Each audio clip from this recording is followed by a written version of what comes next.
अखेर झी24 तासच्या बातमीवर शिक्कामोर्तब झालेला आहे। बहुप्रतीक्षित पालकमंत्री पदाची यादी ही जाहीर झालेली आहे। मुख्यमंत्री देवेंद्र फडणवीसांकडे गडचिरोलीची जबाबदारी देण्यात आली आहे। उपमुख्यमंत्री अजित पवारांकडे बीड आणि पुण्याची जबाबदारी असेल, तर एकनाथ शिंदे यांच्याकडे ठाणे आणि मुंबई शहराचे पालकमंत्री पद असेल।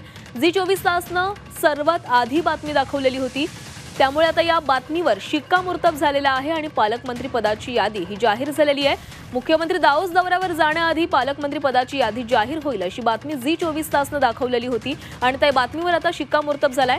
कोणाला कोणत्या जिल्ह्याचं पालकमंत्री पद मिळालंय पाहूयात ग्राफिक्सच्या माध्यमातून।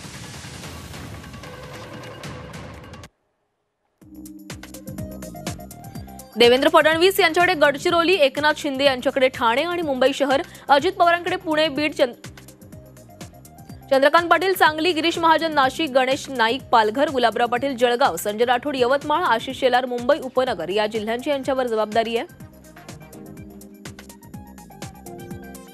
उदय सामंत रत्नागिरी, जयकुमार रावल धुळे, पंकजा मुंडे जालना, अतुल सावे नांदेड, अशोक उईके चंद्रपूर आणि शंभूराज देसाई यांच्याकडे सातारा जिल्ह्याची जबाबदारी सोपवण्यात आली आहे।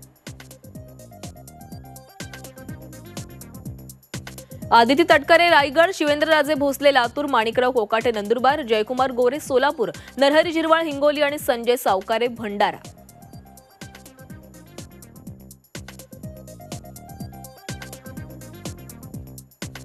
संजय शिरसाट संभाजीनगर, प्रताप सरनाईक धाराशिव, मकरंद जाधव बुलढाणा, नितेश राणे सिंधुदुर्ग, आकाश पुणकर अकोला आणि बाबासाहेब पाटील यांच्यावर गोंदिया जिल्ह्याची जबाबदारी देण्यात आली आहे।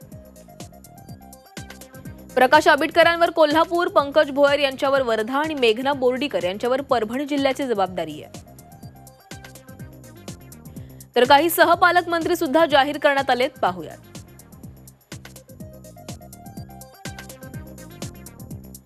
मंगलप्रभात लोढा हे मुंबई उपनगरचे सहपालकमंत्री असतील। माधुरी मिसाळ कोल्हापूर, आशिष जयस्वाल हे गडचिरोलीचे सहपालकमंत्री असतील।